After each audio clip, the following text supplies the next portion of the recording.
Hey guys, it's Lizzie. I thought I did the thing where I have scheduled for 10 minutes from now, so I don't know how it started, but oh my gosh, I've started streaming on my phone just so that I can move around and stuff, and it's so hard doing all of this on mobile, so sorry, it's gonna be really annoying the first few streams on here.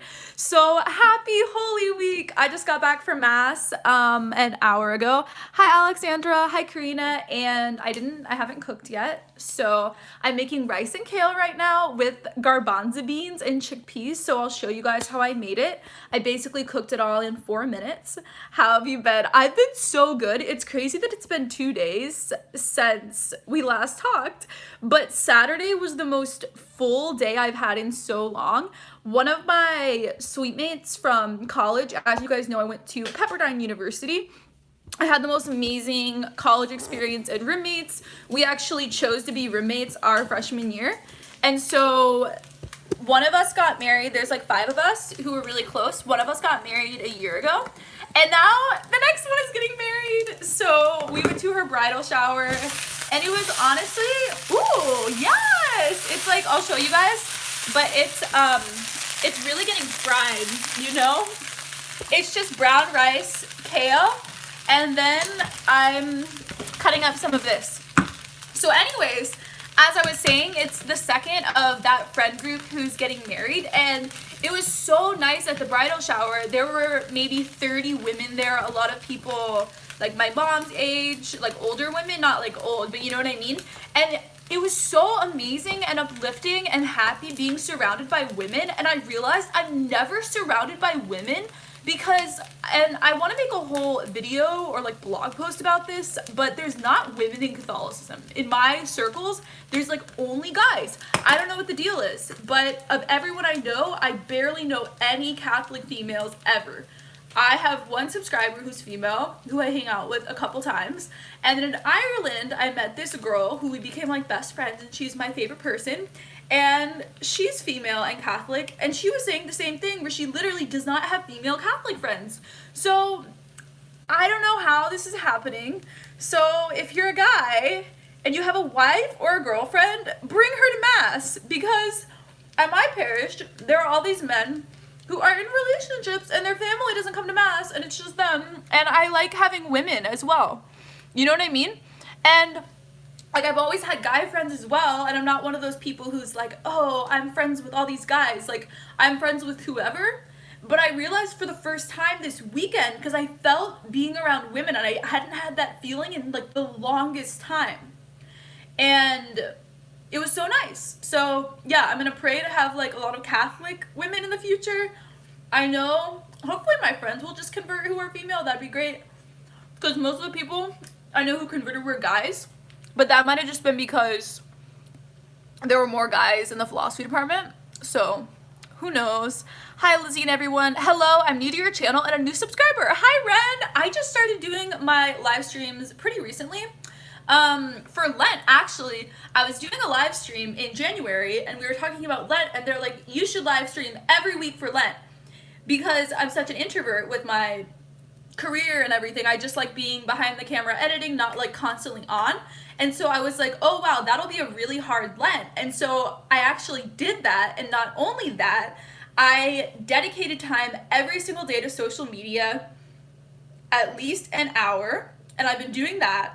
And it's actually been the most life-giving experience. It was totally out of my comfort zone because I hate social media, honestly, but it forced me to feel so much closer to you guys. Like, I feel so close to everyone. I feel like I know the general tone of my channel, what people are struggling with, how they're hurting, what they're passionate about. Like, I know what you guys need and who you are, and I just feel so close. So it was the most amazing thing, because things that start off as being something that's hard, it's actually the most freeing thing in the world.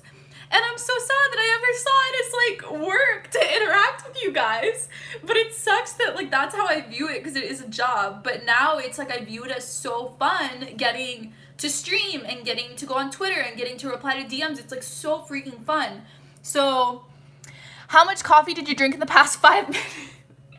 Okay, I'll show you how much coffee I had today. So I was just at Mass and it was so good, okay? Like, Mass makes me go manic. When I receive the Eucharist, I go manic sometimes. This is how much coffee I had today. I split with my best friend, but basically at Mass, so this is the Mass where I cry because we have to say crucify him together because we're doing the Mass readings together. I did not say it this year. I just couldn't say it. I think last year I didn't say it either, but it's very emotional because there's two, if you're not Catholic, you should go to Palm Sunday next year or something, but they have different people reading, so it's as if Pilate is there and there's a narrator and we're in the crowd wanting to crucify Jesus. And it's kind of like, it's true empirically because he did die for our sins, so we were part of why he was on the cross. So that's such an emotional thing. And then it's like all over the place emotionally because you're starting it off with the palm branches, which I have my palm branch in my room. You're starting off with the palm branches and it's like so triumphant and excited and Jesus coming on the donkey.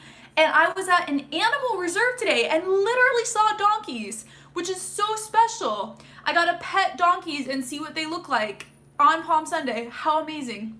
And then it's like Jesus being crucified. And then I have to remember that I'm going to go to Mass every day this week, but Good Friday is the saddest thing in the world. I've been to 2 Good Fridays so far, and it's so sad because you feel like Jesus is actually dead and buried, and I've never felt that as a Protestant ever, but it's like you're literally living through it, and it's the saddest thing ever. Like, it's like a funeral for Jesus. It's so sad. And then, yeah, you actually get to feel the emotions of the apostles and Mary and stuff. So, I'm so excited for Holy Week. There are, I think, 3 people either getting confirmed or baptized. So my friends, I'm so excited. Okay, guys, I promise I'll read your comments. I'm sorry, I'm like cooking and stuff. Okay, wow, there's so many comments. This is a great time to stream. Maybe I should do Sunday nights. Okay, so much freaking happened this weekend in 2 days. That's why I'm talking fast. Because I also haven't talked to my boyfriend in 2 days, so I want to talk to him before he goes to sleep because he's on the East Coast. Oh my gosh, guys, that's another thing. He's moving to a different time zone this fall, so we're gonna be 3 hours apart. So I just told him, like, for the relationship, I'm gonna try to start waking up at like 6 to 7 a.m. so that we're actually like awake at the same time, because he has a regular life, right? He has to wake up and like do work and stuff. And I can wake up at like 2 p.m. and work until 1 a.m. and it's fine. But for our relationship, we need to be in the same time zone. So yeah, so I'm gonna become a morning person in a few months. That'll be really hard, but sacrifices for love. Have you ever had Greek Turkish coffee? Ooh, I feel like I have. I think I did when I was in where I live in Florida. I went to this really bougie hairdresser place. I ended up not getting my hair done there, but they were like having like Turkish coffee. It was like the most bougie place, that's why I left. They were trying to charge me like $400 to bleach my hair. I thought you were becoming a nun. Okay, guys, that was April Fool's.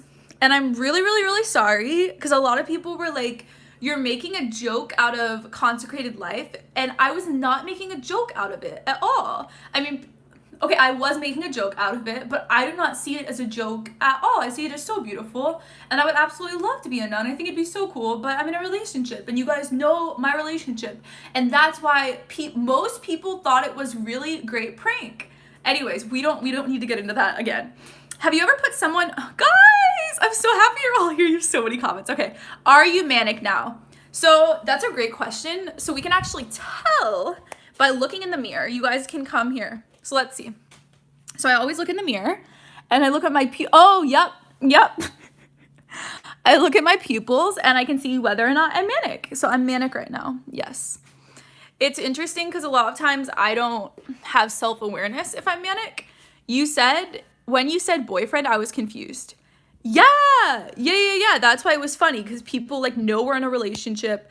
I literally like meet people and they're like, I pray for you and your boyfriend all the time. Like, we're a thing, like we're a couple. So that's why it's like, anyways, He was not being trolled though. He knew. Got it? I didn't realize it was an April Fool. You're fine with it? Oh my gosh, thank you. Because people cannot take a joke. I think people are just like older. They're in like their 50s or something and they can't take a joke. But, okay, let's see. Your live streams make me so happy though. Oh my gosh. Maybe I should stream every day of Holy Week. Oh my gosh. I think I will. Since this is like the last of Lent, I have to do hard mode. Have you ever put someone on your bad side? What does that mean? Please answer my question. I thought so too, LOL. LOL, why do you always stream when I have to go to bed? Because I'm on the West Coast and I actually have to like get work done during the day. I have to edit videos. So by the time I'm like at a good point with editing, it's pretty late. Because I don't wake up at 6 a.m. I wake up at like 10 a.m. and then start work. So by the time I'm done with work, it's like time to go to bed. So 6 a.m., that's crazy.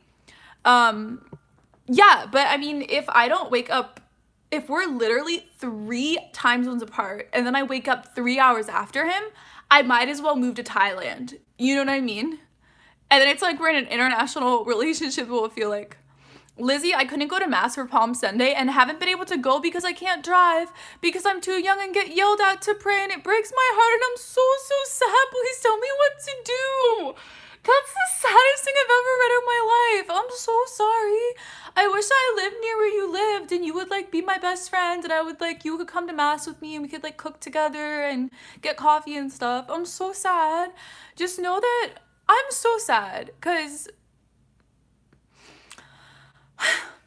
I think that God will bless you so much once you're able to go to Mass and it will be so special because you weren't able to have it for so long.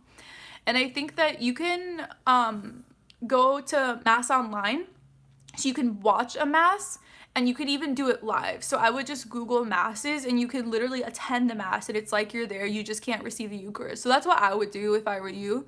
So if you feel like you're there and then obviously like pray and pray and pray and pray and God will grant all the desires of your heart if they're so pure and just craving and wanting to be with him. So I love you, Lizzie. It's Dar. Oh my gosh, hi. I love you so much. Oh my gosh. Okay.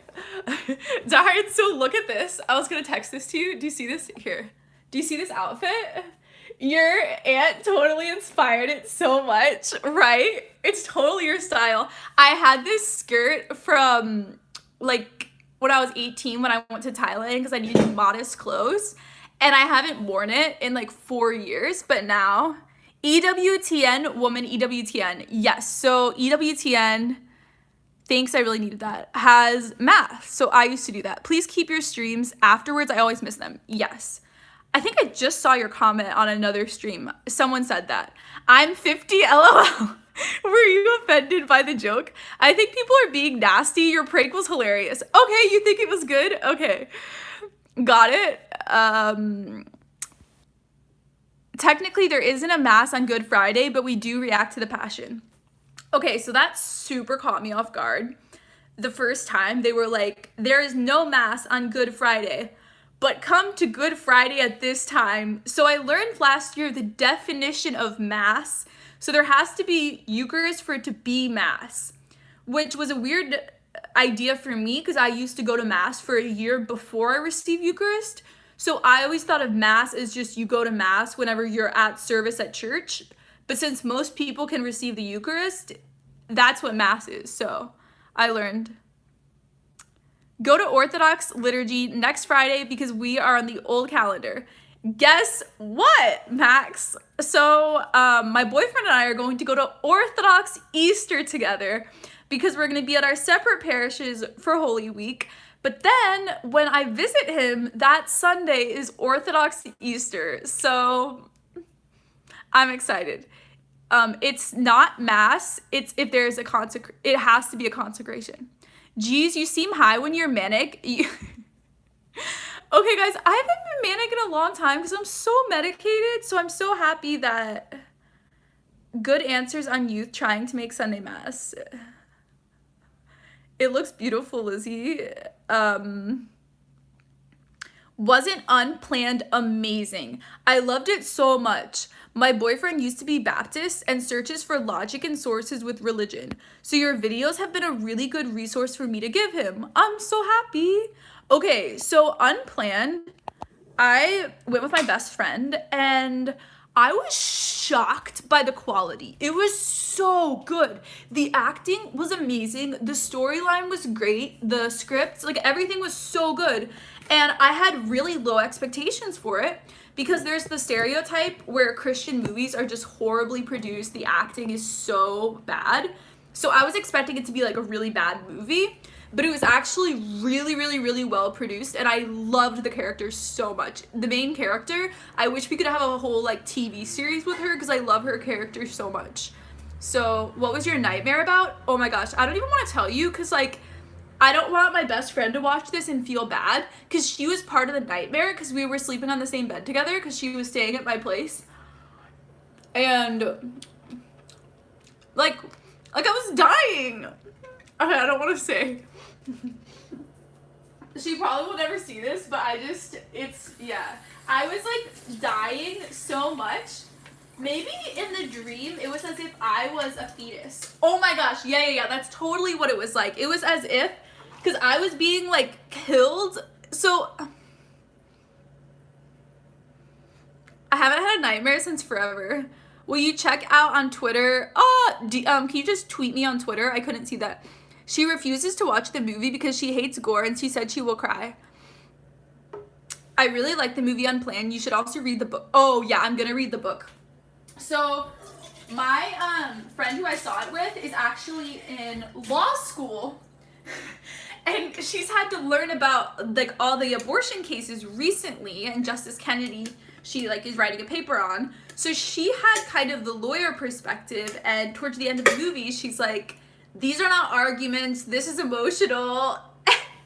And it was a very analytical perspective, so it was cool. We had like objective discussions about it, not necessarily like, oh, I felt this way about the movie, but this seems biased. Is that real? Did that actually happen? I think the weakest part of the movie was definitely the ending. I thought the ending was horrible. The beginning, amazing. Middle, all of it was good. And they should have just added on 20 to 30 minutes because it just ended. And I was like, and the court case, I had no idea what that was about. The one character who corporate Planned Parenthood, who she hated, was not well developed at all. You have to have a character to be well-rounded and to show that they have some good in them that's motivating them. You can't just be like, this person is awful and hates babies. You know what I mean? So that was a horribly developed character. Everything else was impeccable, though. It was really, really good. But the ending, I didn't like the ending. And it was so sad because like the rest of the movie was amazing and so well produced and super intoxicating. But yeah. And I think if you guys have all seen, I probably shouldn't spoil it. I won't spoil the movie, but I'm gonna make a whole video where I talk about the movie, so obviously that's gonna be like spoiler alerts. Did you braid your palms? What state or country do you live in? We don't do that at my parish. Okay, I'm adding in my chickpeas.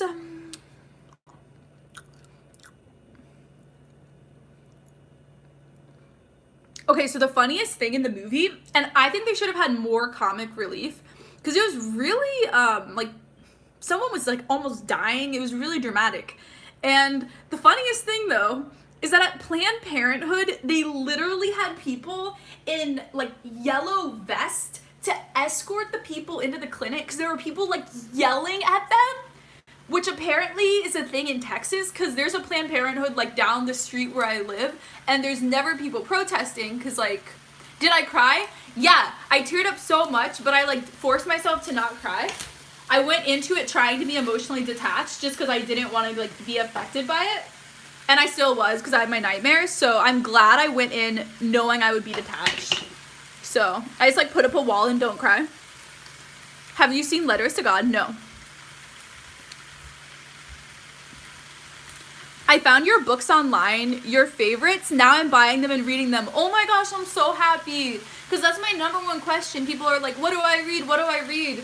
So I'm glad I can just put it in one place. But honestly, just the New Advent website helps a lot too. Have you seen the Paul Apostle of Christ? No. Tweet me it. Hey Lizzie, how often do you go to the traditional Latin Mass since you became Catholic? I think I'm going to make a whole video just answering this question, because every single live stream, someone is like, do you go to Latin Mass? When do you go to Latin Mass? So there is a Latin Mass in my neighborhood, and then they moved it to an hour away from where I live, so I don't go anymore. But in like last year, I would go probably once a month. If there was one in my neighborhood, I would go, but I'm not gonna spend like all this time traveling. Those poor little chicks. So I went to an animal sanctuary today because my best friend in law school, I keep like bragging on my best friend, but she's like so freaking successful. So she started the, I'm so manic, guys. So, she's in an animal law club. So they have like a vegan club at their law school. So their event was, they all went to the animal sanctuary, and they had like chickens, pigs, and it was so crazy. They had all these volunteers who were telling you about the animals. And some of the animals were GMO'd animals, and because of it, like, they can barely walk, or they can't have children. Like, it was wild. So, okay, let me show you guys. I'm putting in my avocado into it like this, and I actually heat the avocado, which you might think is weird, but I started doing that, where I will, like, actually cook the avocado while I'm cooking.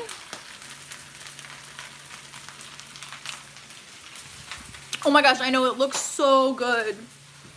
And everyone was vegan there, like literally all the workers and stuff, because it was an animal sanctuary.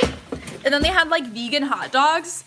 And there were people in the line at the food who were like complaining. They're like, is that a vegan hot dog? Like, how does that work? And I was like, oh my gosh, this brand is amazing. I love it so much. I eat it, even though I never heard of the brand. You know, I just want to like hype up. Looks like vegetables.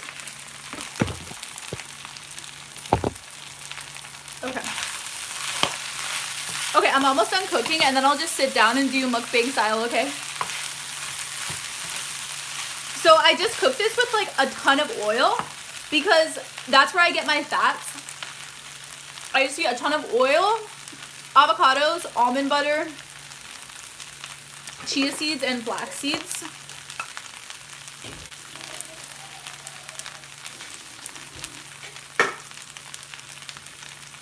You are all over the place. This is awesome. I think a lot of you guys who are new to my channel might not realize, but I was like manic for years, and all my videos, I would talk so fast in my videos. And people thought that like, people were like, are you on drugs or something? And I was just manic. Like, I would talk so fast in my videos and in my life. So I've become more medicated in the past few years, so I've become more chill. But what does it mean to be manic? Just Google Lizzie's Answers manic, and 50 videos will come up. Sometimes I wish I was a mod. Oh. Aw, I can't make you a moderator on my phone, I'm sorry. That movie is crazy fake. They got so much money from it. I love almond butter. It's my new obsession. Okay, I'm almost done cooking. It's so loud. It's so annoying. Okay, I'm going to grab a bowl, and then we're going to go eat together, okay? I hope you guys can get a bowl, too, so we can all eat together. You've met so many good religious people on your website. It's all right. I can't believe that worked. Okay, So whenever I cook a ton of food, and then I put half of it in a Tupperware, and then I eat the other thing for food the next day. So that's what I recommend, because cooking kind of takes a long time if you're cooking healthy. So that's my secret. Just make a ton of food, and then I'm getting a seizure listening to you in a manic episode. You know what's ironic? People who have seizures are on the same medication as people who are bipolar. I think I literally went manic because at church I was helping with the Eucharist, and then I had to drink like all the wine because no one drank wine in my line. But even when I just have some of the Eucharist, I also go manic. Lizzie, hello. Hi, Chad. How are you? Okay. I'm gonna grab a... This actually motivated me to like dress more classy and elegant at church because my priest will randomly ask me to help with the Eucharist, and so I kind of have to be like not wearing shorts and a tank top to church, which obviously California is super casual, so no one cares what you wear to mass. I wear like yoga pants to mass during the week, you know, like it's chill, no one cares. Okay guys, so the funniest thing, so do you guys know Patrick Coffin? He's like the most fun person. So he posted this thing about Notre Dame, and this is a while ago, but someone was showing it to me. It was so funny. So apparently at Notre Dame, this woman wrote an article about how so many of the women at Notre Dame wear like leggings and yoga pants. She said leggings, which means she doesn't even like everyone calls them yoga pants, but whatever. So all these people got so mad at the school, like a lot of the women, and they were like, yoga pants awareness day, and this one girl posted the most vulgar, like sheer disgusting picture. It was disgusting. Like, don't reveal your like private parts on the internet. It was so freaking weird. Anyways, but I thought it was so funny because at my college, everyone wore yoga pants. It was a student's mom who wrote the letter. Yeah. So at my school, everyone wore yoga pants, and I actually went into college thinking that I was like, yoga pants aren't pants. But I actually was converted in college, and I would wear them to work out in, not to class. I think it's freaking weird to wear them to class. I think you should be not dressed up, but you shouldn't be in like pajamas going to class, you know? Not that leggings are pajamas, but if you're gonna wear yoga pants, then you should be going to work out or going hiking or like going to get food, you know what I mean? So they should not be wearing them to class. But if they're wearing them to the gym, I don't see a problem with that. But personally, I think you can make anything modest and you can make anything immodest. So you can be wearing jeans completely covering you up. You can be wearing a turtleneck shirt that's so tight and hugging your body. And you could wear a crop top with yoga pants that is more modest than a turtleneck shirt and jeans. It just depends on the color, it depends on the fabric, it depends on your body type. So it's so hard to make modesty standards. I think that I own like 10 pairs of black yoga pants or leggings, and I think that they're more modest than most of my jeans just because I'm a more curvy body, so when I wear black, it like hides my curves. So it actually, not that women need to hide their curves, but like I do when I go in public. And so I find that yoga pants and leggings, like just like black leggings, they make my body look more covered than most of my jeans because jeans are lighter fabric. So if you're a guy, I hope this convinces you that we shouldn't do like complete bans on certain items of clothing. Like, my crop tops are way more modest than a lot of my t-shirts because my t-shirts like hug my body more.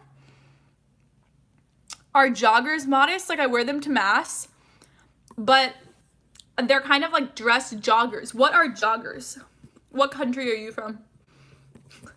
Because we don't call them, I mean, or what state are you from? Because like California is its own Oh, I'll show you guys what happened. So last live stream I was talking about how I had to pay like $3,000 for a new computer, which I don't have. So instead I bought this $90 screen. And so I connect my computer here with an HDMI to the screen, and I actually can edit on the screen. And it's huge. And it's so nice. And then I can like go on, I was trying to stream on here and it's actually impossible to, you have to download some application. So yeah, it's really, really cool. So I actually like this style, and I think that it creates more of a work personal balance because I'm not like editing on my bed. I love how you got that fixed, babe. Thank you. Yeah, I got it fixed so fast, but it took me like 3 hours to search through the different, through Amazon trying to find the right one. I think joggers are like sweatpants that are cuffed tighter than the ankle. Oh, those are cute. People were losing their minds when you were in a bathing suit at the beach and it was a modest bathing suit. Oh my gosh, that was so freaking funny. So my friends in my personal life who are not even Catholic were like commenting like, oh my gosh, those comments were so funny. I read the comment and I was like sharing it with my other friend. It was so funny how mad your subscribers got. So you're entertaining my friends who are not even connected to my channel. This is so good, guys. I put in a ton of chili powder and garlic and a little bit of salt. It's so good. So, what do you guys want me to talk about first? I mean, I know I've been talking, but now I'm kind of chill talking. Do you mean to talk about the bridal shower? Or the vegan animal reserve? Or the movie?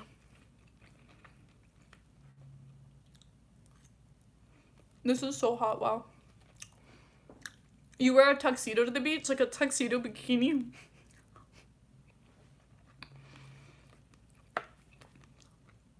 The movie, Palm Sunday. Speaking of bathing suits, the one-piece styles are in style right now, but they're actually more seductive than bikinis, than like a normal bikini, because they'll be like completely sheer sides and stuff. Should I skip my class to go to confession this week, or is that another sin? Is it like in college? Is it one of those big lecture classes? Why don't you just make an appointment with your priest? Like literally text your priest and ask for an appointment. And I mean, if it's not a big thing, it could probably take 5 minutes. Like he could fit it in. Do you like Russian style or Greek style chant more? I don't think I've listened enough to Russian style chant, but I should because my parents lived in Russia, so it's like totally a part of me. Skip class, lol. I only skipped one class in college, and not like one time, but this one class, Humanities 3, it was so boring. And I hate Humanities 3. Okay, so Humanities 1, if you're not like in the US, is you'll talk about the pyramids and ancient Mesopotamia and all of that. And then Humanities 2, you talk about the Protestant Reformation, Holy Roman Empire, and the Enlightenment. And then in modern philosophy, you talk about the past 200 years, World War I, World War II. Yeah, that's it. And I just hate war so intensely. So having to read about war and learn about people dying, oh, and the Holocaust. So I just can't handle that amount of trauma. So I just didn't go to the class. And I read one of the books for the class, and I did well. Like I got a B in the class, so I was fine, but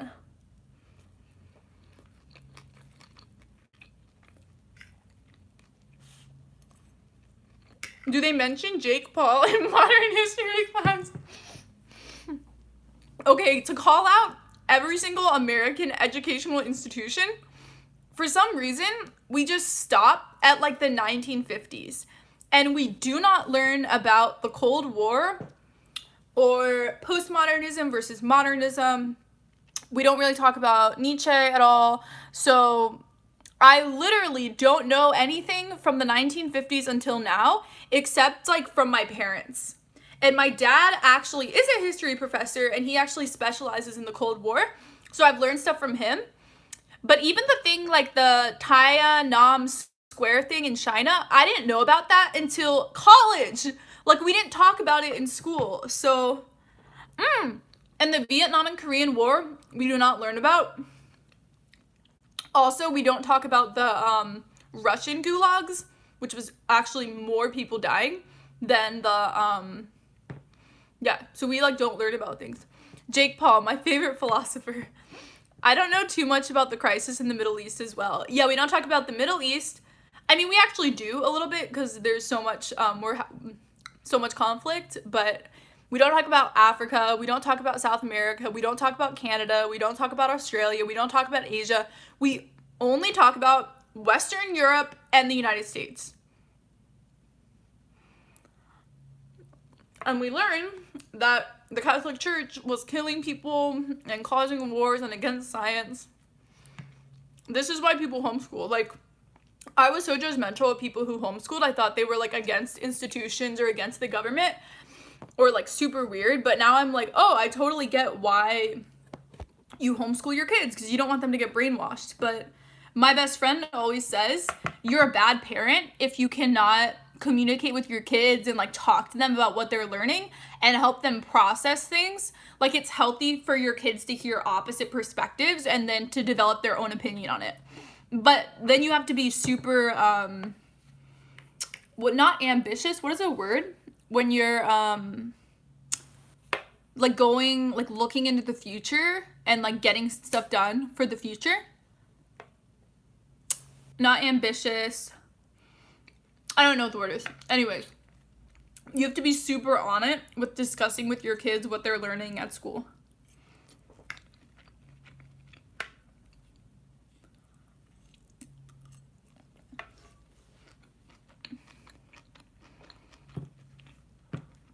I'm glad I found your channel thanks to Church Pop. You definitely are inspiring people with the passion for your faith.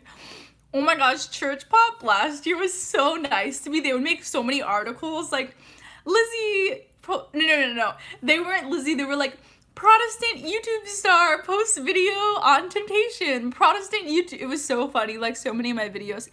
Productive, introspective, no.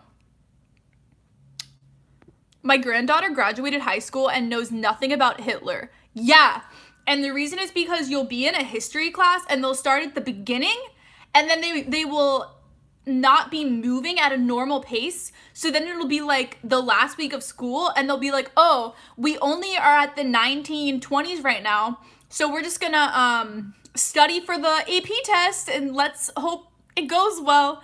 So because the teachers aren't like on it with their schedule, so that's the problem.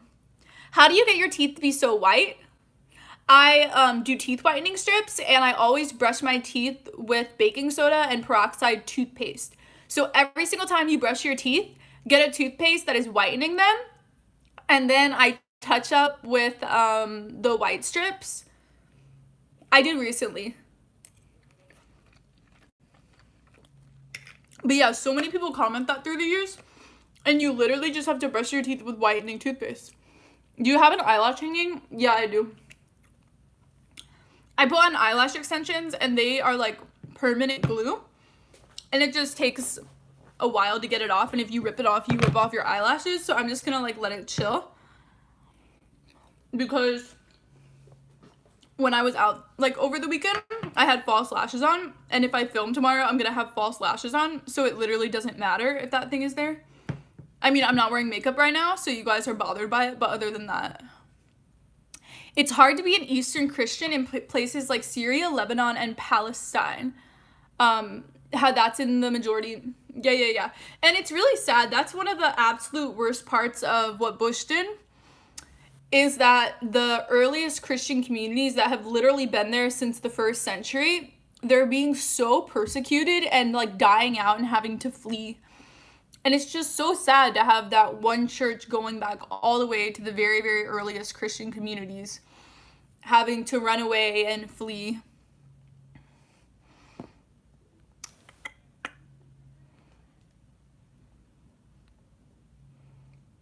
Hi, Lizzie. A moderator put me on timeout. I don't know why, so I created this account to tell you I didn't mean to harm. I swear I didn't. Could you please end it? I am Alexandra. Okay, guys. Moderators, Alexandra, PH, Fana, Eleva. Whoever's a moderator, unblock.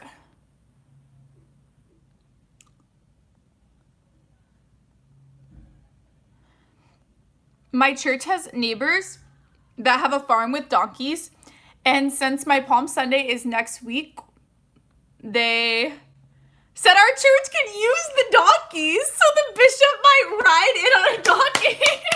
That's the best thing I've ever heard in my life. Oh my gosh. Can you please film that and send it to me? Oh my gosh. There is a video of where I live in Florida where they were doing a nativity scene, and so they literally brought in a camel to do the nativity scene, and it fell over onto like one of the sides of the pews, and literally people had to go to the hospital. So sometimes it's dangerous doing stuff like that.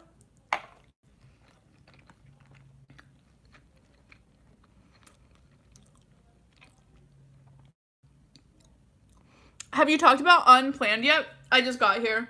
Yeah, I talked about it at the beginning, so you can go back and watch later.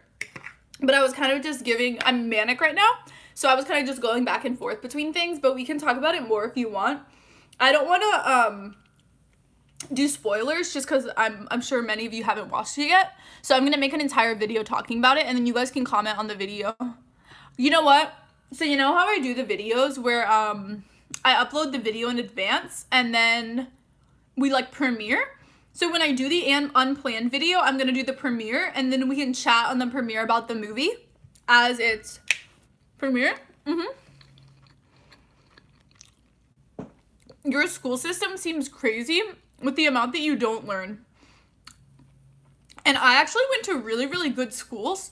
So when it comes to European history, I know everything when it comes to the different Protestant reformers and who founded what, and 30 Years War and all of these things. Like, I know everything. We learned so much, but just about selective things. And oh my gosh, US history, I know so much. So, but it's just very, very, very selective. So I personally got a good education in the things that we talked about.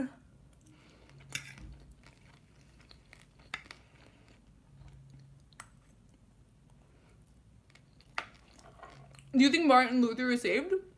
I mean, I think we shouldn't like guess who's saved, but yeah, I think he's in heaven praying for everyone to become Catholic. Like, I'm sure that's his entire thing in heaven. He's like going before God's throne and like interceding and trying to undo what he did. You're the prettiest girl in the world. Oh my gosh, thank you so much. Thank you so much for unblocking me. Thanks, guys. Yeah, I think that the moderators are reading as well. So I'm trying to learn as much about you and religion as possible. That's why I'm buying the books you like. Oh. Do you know Martin Luther used to throw poop at the wall at night because he thought he was seeing Satan? Martin Luther, he definitely had like anxiety. Like, I think today he'd be diagnosed with general anxiety disorder, and he had depression, but I think it was situational depression because like people were trying to kill him. But he had a really bad accident from a horse, and so he may have incurred a lot of brain damage from that. And it's not like a mental illness classification, but he just, like, there's literally something physically wrong in there. And he would go to confession all the time, and he felt so guilty all the time for everything. So he just like could not understand Catholicism well. He would spend hours at confession. Yeah, and some of the great saints go to confession every day, but it's not like, I'm gonna give this, like, if you go to confession every day and you're there for 3 hours, like, how do you have that many stories about your sins? I feel like I learned a lot of American history, but not much European history or other parts of the world for that matter. That's interesting. Wait, comment, guys, what state you're from and how your history classes were. I'm really curious. I'm meeting Pamela Anderson in Texas. I think she's vegan. Yeah, I actually, I made a feminism video in college, and I was talking about like women being objectified in advertising, and that's one of my pet peeves about PETA. They objectify women in their ads, and they're trying to do it to be provocative to get people to go vegan, but I don't like that they're like objectifying women, even if the women are voluntarily objectifying themselves. I don't like it. It's like, why are you harming one cause for your cause? My history class is hell. I hate all my classes. I think history should be the most fun thing in the world because you're just learning stories about people and emotions and excitement and intensity and passion and war and love. Like, history should be the most fun subject in the world, right? But people think it's so boring. Like, most people hate history. So I think the reason I like it is my dad is a history professor.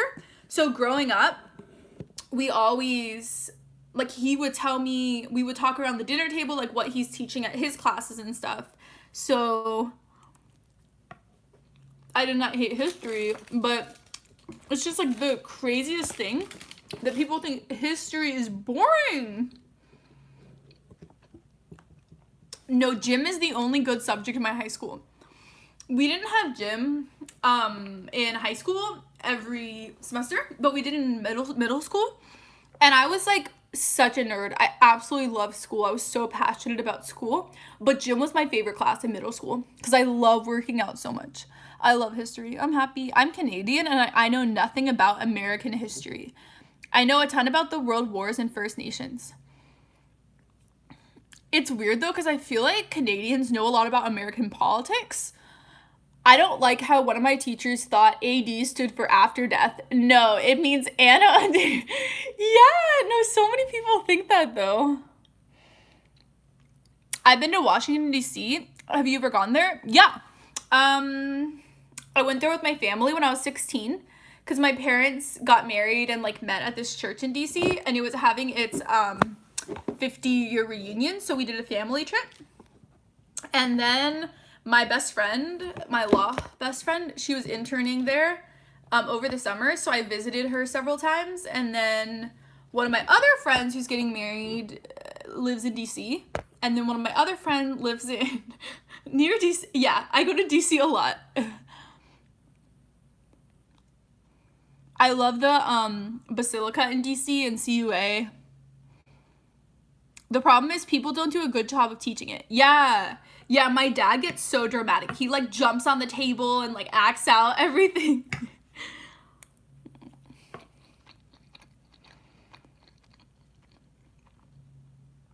I don't know why I just thought of this, but do you pray for your parents and family to become Catholic? Sometimes, but not like actively all the time. I think lately I've been praying for okay, I'm not going to say who I pray for because I think it's weird to be like, I pray for this friend every day to be Christian. But yeah, like I go through phases of people who I pray for. Also, so far in my history class this year, we only talked about American history in Michigan. Best class I ever took was typing. I use it every day. Okay, did you guys have type to learn at your schools? I'm Canadian. Okay. Why did you choose being a human over being a person? No difference between the two. Catholics or Christians.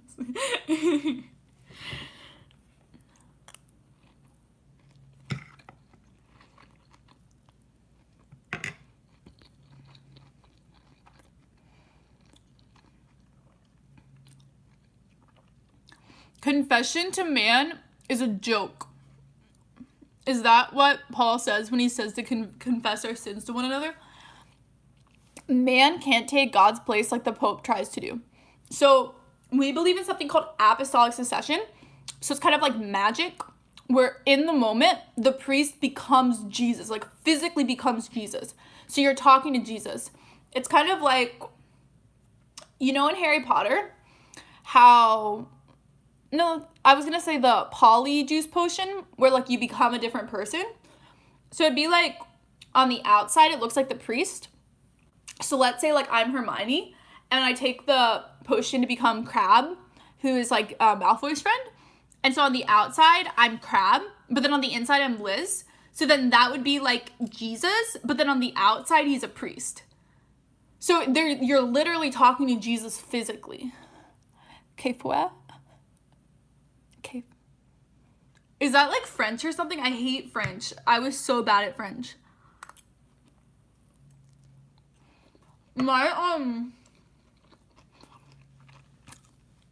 I'm Team Slytherin just because green for vegan.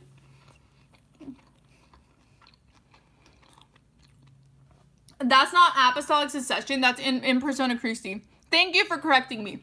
So that's in Persona Christi. That's what that concept, like the Polyjuice Potion thing means. But the Apostolic Succession started with the apostles. So Jesus gave the apostles the power to do the Polyjuice Potion thing. And then it passed down all the way to today. So all the priests and bishops today, the reason they can do the Polyjuice Potion thing is because it was passed down through Apostolic Succession. So they literally lay their hands on the person and they pray for them to get the Polyjuice Potion power. I feel like this is so problematic, the metaphor I'm using. So then they breathe on them, just like how Jesus breathed on the apostles. So we believe that the priest is not, he's Jesus. Physically the priest, but Episcopalians have a right of private confession, but every time you try to use a priest, they'll assume you're dying.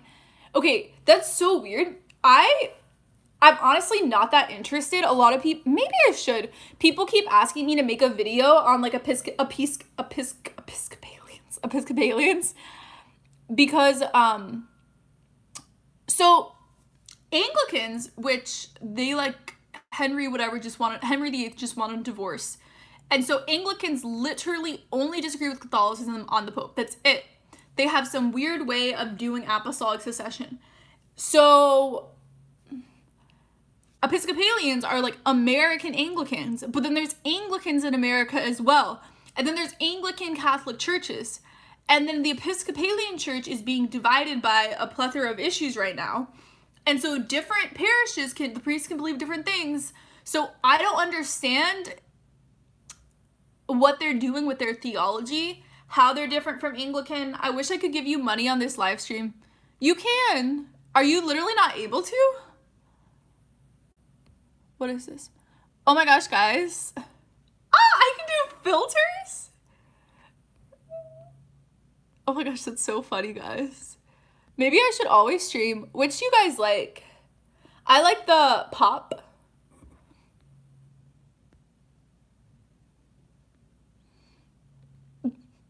I'll do the pop.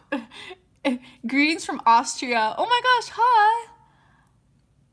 Most of us also hold the sola fide and sola scriptura. Are you Episcopalian? Can I interview you on my channel, please?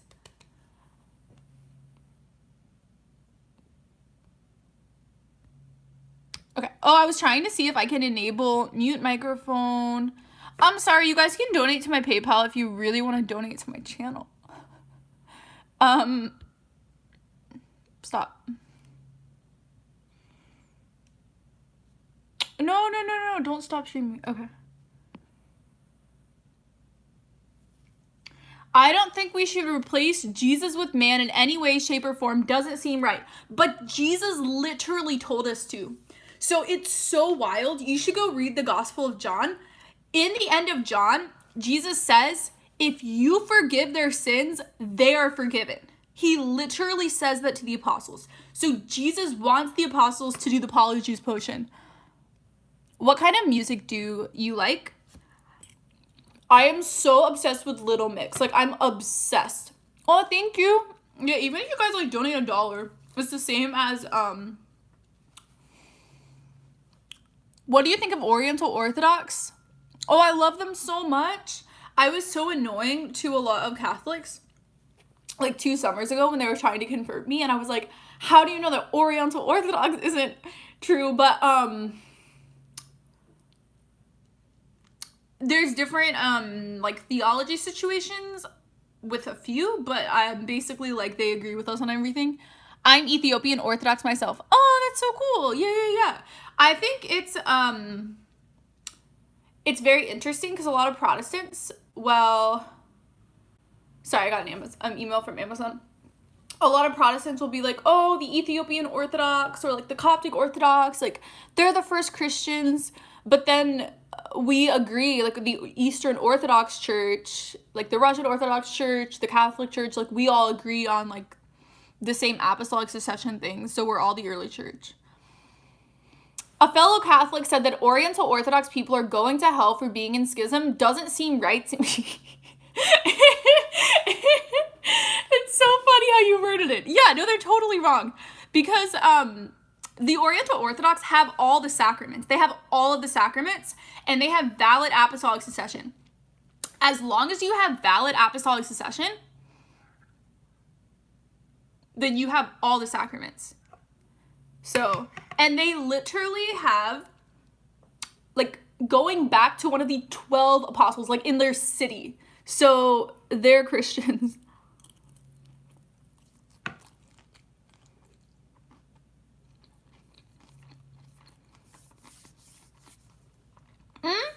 I want to preface that, though.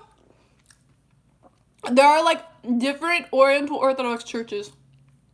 I think there's 6 or 8. So there's a few that have like some Christology heresy or something. Like, I don't know. I don't know each specific one. So I'm not saying like every Oriental Orthodox church, like we have the exact same theology on everything. Like not, so don't take that black and white how I'm saying that. In Arabic, it's Abana, but I forgot what it is it's Abba. Abba means father. Do you think it's bad to watch Game of Thrones? I personally don't watch it, but some of my friends do who are Christians, and I think it's totally fine. Honestly, I think with entertainment, you can make of it what you want. I think that it's important to look at ideas that you might disagree with or things that could be against Christianity, and then you can learn from them, and you can disagree or you can agree, and you can take things from it, and you can debate it, or you know what I mean? Like, you don't have to let it like internalize your identity. But also there's that verse in Philippians, and it says, whatever is true, whatever is noble, whatever is praiseworthy, whatever is excellent, think about such things. So it's also important to be spending your, my modesty, it's also important to be spending your time meditating on things that are good. But I mean, time management. Just pray about it. Ask your spiritual director or your priest. I thought Oriental Orthodox Christians believe that Jesus has just one nature.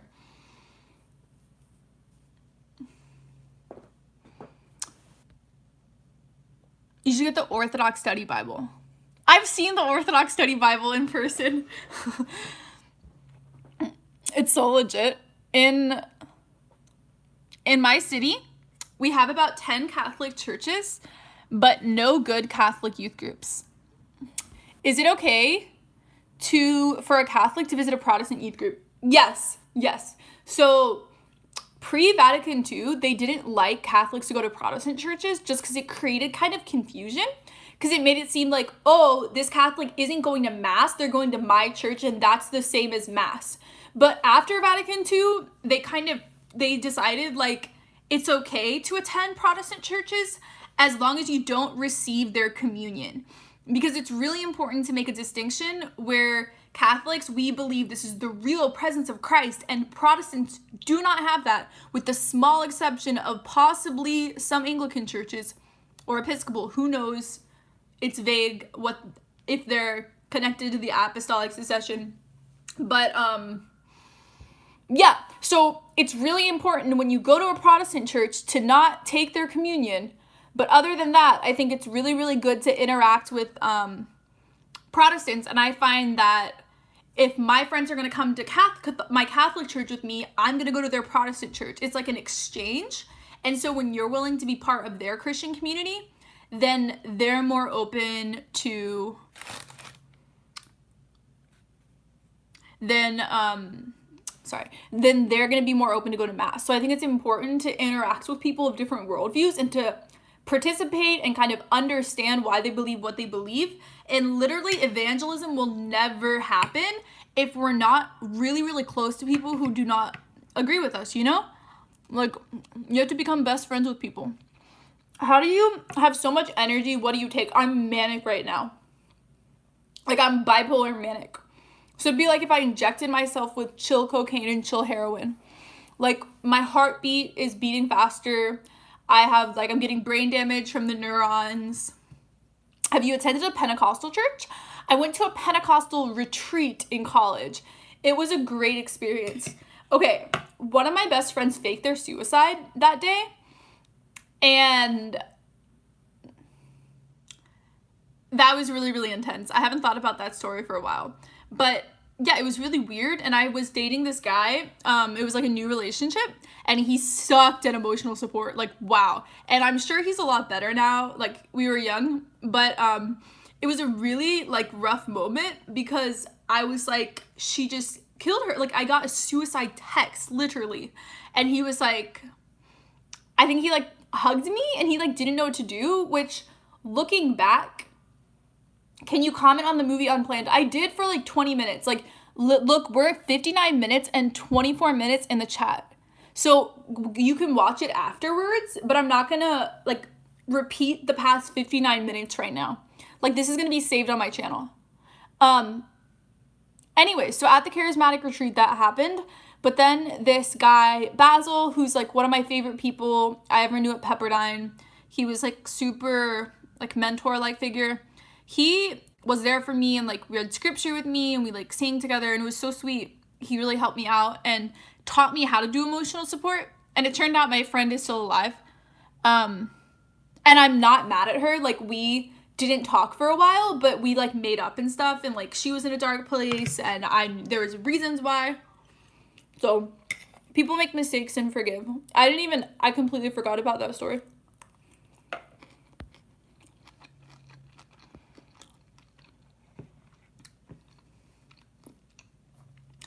Can you explain what the priest told you about mortal sin? Are you referring to like a tweet or something? Lizzie, can you explain more about why you don't believe hell is torture?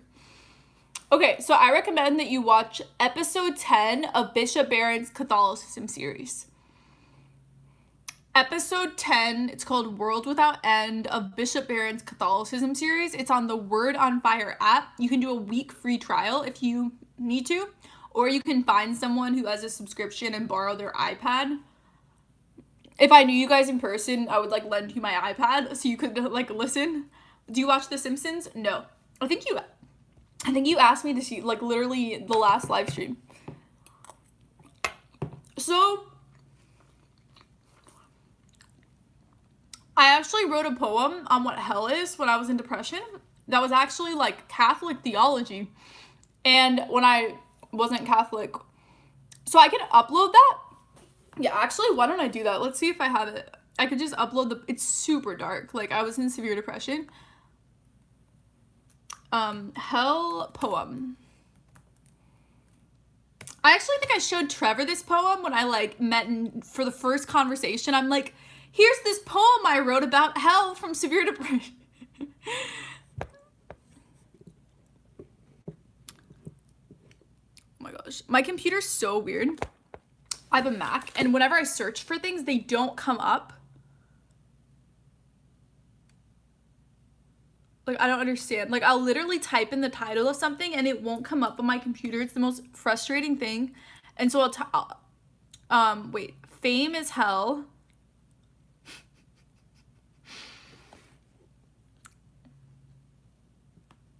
How to be saved from hell. That was before. I don't agree with that phrase. Why Catholics do infant baptism? Are all non-Christians going to hell? I made a video about. You post your poetry? If so, where can I find it? LizziesAnswers.com is my website, and I have a lot of poems on there. Hell paper Bible verse.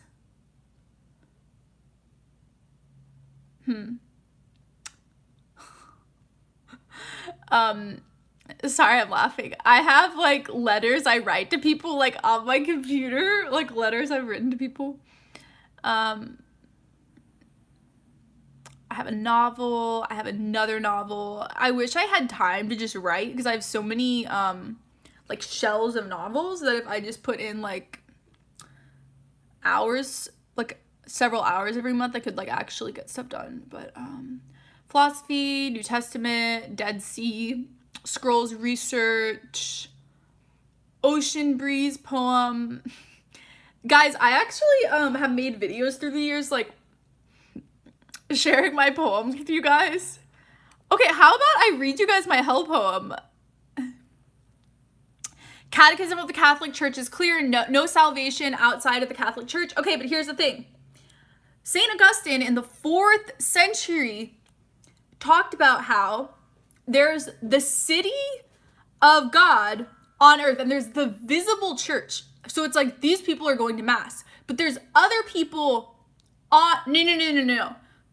Okay, I don't even understand the title thing, but I literally took a class. I've read this. So in City of God, the city of man and city of God. So on earth, there's people part of your parish who are like Catholic, but then they might not be in heaven. They might actually go to hell. They might actually not even care about God at all. And then there are people who are not even part of the Catholic Church, not baptized, who, surprise, they're going to be in heaven. And this is just a thing where, okay, that's a misrepresentation of his theology. His theology is that these people may convert into Christianity at their deathbed. So even though right now they're not part of the Catholic Church, they may become part of the church. So guess who gets to define the definition of outside of the church? Jesus gets to define that. So we don't get to define what Jesus means by people who are outside of the church. Do you believe in purgatory? Yes. So again, watch episode 10, Worlds Without End, of the Bishop Barron's Catholicism series. And if you have any questions about hell, purgatory, God, torture, that's all answered in that hour-long episode by a bishop. Like, I'm not a bishop. I learn things from people who are scholars and bishops. So, and priests. Lots of priests and seminarians. Okay. Okay, I'm gonna try to find this hell poem. I can't believe that, I lost this poem. It was so good. So much great writing came out of my bipolar episodes.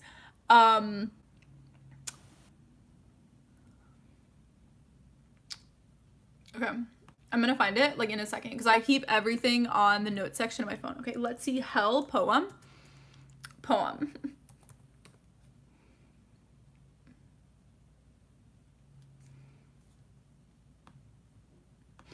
Is it literally not here? Like, what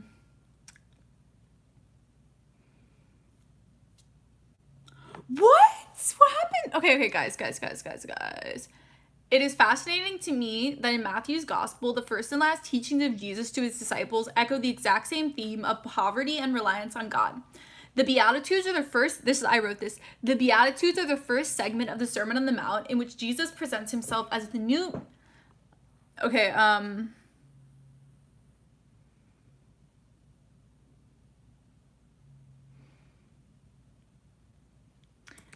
I'm sorry guys, I'm like not doing anything. I'm sure many of you are doing other things right now while you're watching this live stream. So be patient. And if you're watching this after, which a lot of people will be, you can just skip forward, just like keep skipping forward.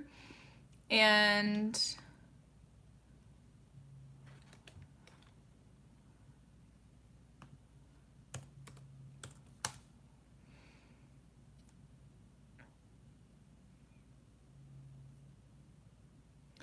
hey guys, it's Lizzie. Today I'm going to talk about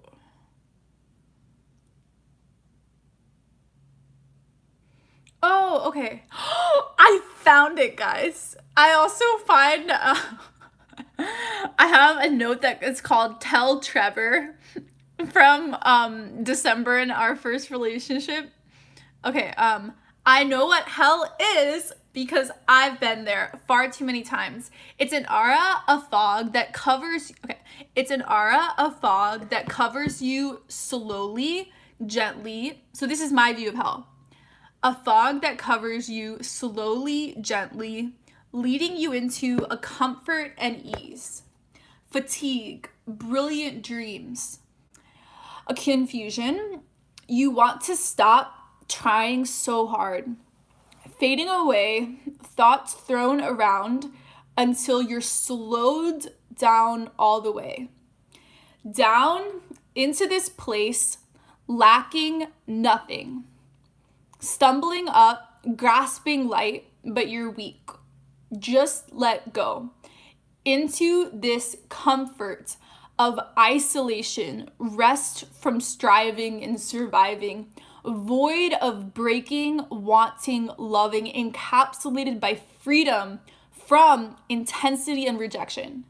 You surrender, stop fighting against fog that surrounds all thoughts, that numbs your soul, fog that seals a heart from pleasure and poison. Your mind dizzying and turning, just stop fighting. You scream and run, remembering flickers of light, of sun, S-O-N. You cry and cry until your strength isn't enough to remember. You break from muddled thoughts into restless sleep of vivid dreams that leaves you exhausted but wanting more, of a loss of will, a world of dreams. Start breathing in the comfort as you're falling deeper into nothingness. You awake, breathing hard, everything blurred. You drift away, content with numbing that pours into you a comfort from all of this. So the poem's going to keep going, but Bishop Barron, he's talking about Dante in his series. He describes Satan frozen. That's what hell is. Satan is frozen. And so that's what I'm saying here. The numbness, it's not a hot pain, but this type of depression is the worst torture. But okay, we're going to keep going. You drift away, content with numbing that pours into you a comfort from all of them. So you're comforted by being isolated from other people. And you whisper to the others above that this is the answer. But you're caught up with these other minds that live between dark and light, that can't focus, that know it's okay to be free from clarity. You forget how to feel and make this your home, and you stay because you can't fight, and you want to fall deeper and deeper into this void where no one lacks or needs. We're fulfilled in ending striving. We're fixed, forgiven, and loved through forgotten lives. The struggle is over, everything, it's over, and we've won in this unfeeling constant ease. But sometimes there are bursts of light and life and terror and hope. And I feel shame and regret and joy and peace. I don't want to run towards it. And that's God's light. So God's light feels like terror because you're in such darkness and void and numbness. And so anything light is so freaking painful. But God is painful because you've gotten to a point where God is painful. Okay, so talking about the light, talking about God, I don't want to run towards it. So I stay, avoiding the pain and shame and change. Change is so painful. That's what purgatory is. I stay where we're shielded from the light, free and safe and unashamed. And I hope you guys are getting from the poem, it's fascinating that everything that hell is promising is also what heaven is promising, but it's in a completely different way. Does that make sense? So I'll finish reading the poem in a second and then explain more. But in hell, you don't have shame because you don't have to share anything. So you don't have shame. In heaven, you don't have shame because you're forgiven and you had to be completely naked in front of God. And that's so painful. That's purgatory. But then when you get to heaven, you don't have shame. And it's the same thing where hell is ease and it's freedom. But is it really? Heaven is ease, even though it's so much work getting there and it's completely vulnerable. Okay. So I stay in hell where we're shielded from the light, shielded from God, free and safe and unashamed. No one cries, no one fears, or no one breaks. No changes of our souls that tear into us. So it's painful. Changes of our souls that tear into your very being. That's what it's like on earth. Die to yourself. Take up your cross. This life is not your own. It's so freaking painful. God's the most demanding person in the world. It's insane how demanding God is because he wants the absolute best of us. He wants us to flourish the most, and it's so painful. So hell is not tearing into your very being, so it's comfortable. I don't cry or feel. No pain until I see glimpses of bursts of past joy reawakening. So it is so painful in depression to see other people who are happy and close to God. That was the most painful thing in depression because I felt nothing and I would be at church, next to people who are like worshiping and happy and singing these joyous hymns, and then I'm there and I'm so disconnected from the world, and I want to just scream and cry and tell people that I'm literally like not alive and like experiencing my brain shutting down, like being buried alive, and no one believes me or understands why I'm saying that. And so it's so painful in that state to be around people who are Christians. That's the most painful thing. I don't cry or feel no pain until I see glimpses of bursts of past joy reawakening, reminded of a different life. It's clarity that hurts. The light is far too bright. I don't remember, but I feel and I miss something of that warmth. So in depression, don't make me cry again, Lizzie. So in depression, you have so much memory loss, so you literally forget who you are. And so it's like in hell, you have like these hints of essences. Lizzie, did you get your computer fixed? No, but I bought like this $90 screen. And so I have it connected through an HDMI, so I'm able to edit on this thing. So, okay, so we're going to continue with the poem. I felt the light before. I don't remember when I crash back down, back home, away from myself, away from choices and faults. So this is a thing too, like with purgatory, why it's so painful. And also, I recommend reading The Great Divorce. Listen to The Great Divorce audiobook by C.S. Lewis. It's about purgatory. Good night, lovelies. Your poetry is amazing. Lizzie, I wish you all the best. Yeah. So, like, it's so easy to, like, slip into hell. And once you're there, it's so painful and hard. And, like, you have to run up to get past that and get to God. I will try to get the word among us like suggested on Twitter. Do it at your parish. Like literally start a Bible study at your parish with the word among us. I'm gonna, just because I feel like one of my roommates is gonna come home soon. I have a new roommate and we've only known each other for a week. And so I don't want to like freak him out. Anyways.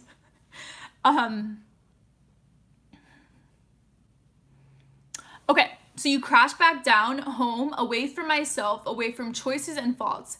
This is the craziest thing about hell. There are others here, laying down and falling, floating. I'm fine without asking, knowing what they feel and think and want. So you literally don't care about other people. You're by yourself. And like in The Great Divorce, he's describing hell, which is purgatory. And there are like millions of miles between everyone because everyone gets in fights with each other, and they'll have a neighborhood and then they'll all fight, so there'll be only one person living in the neighborhood and they like live like without anyone else because they're all fighting and they don't care about each other. That's what hell is. So there are others laying down, falling, floating, but I'm fine without asking or knowing what they feel and think and want. We're together but disconnected. And I notice glimpses of other souls, but we don't need the others. We don't need ourselves. And at once I remember that light. I was that light.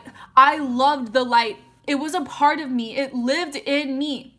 Apart from me, I'd known a name, a struggle, blood and thorns, shame but power. The others, we made ourselves feel known. So it's like remembering, okay, so this part isn't really hell parallel. This is like depression. I guess this would be like if someone was a Christian and they left Christianity and then were reminded of it. Fog falling, surrounding, it turns me away. I don't have strength. So I don't think it's actually this bad. I don't think Satan is like physically like, I don't think it's like actively trying to pull us away from God. Maybe it is. I don't understand how spiritual warfare works. I don't think anyone does fully. But this is like in depression. It's like physically pulling you back into depression. You have no free will. But the bursts of light would be like when I was manic. So I would like for a day like be fully alive and like crash back down. Fog falling, surrounding, it turns me away. I don't have strength. Falling into no cares, not thinking, and I lay back down. I don't need to remember. I don't mind to forget. That, I don't like that. Hell, this is like, because I'm manic, I'm not scared, but to be reading something I wrote like 2 summers ago that I haven't looked at, that was just like depression poetry, I would not be like this open with this and so chill with reading it if I wasn't manic.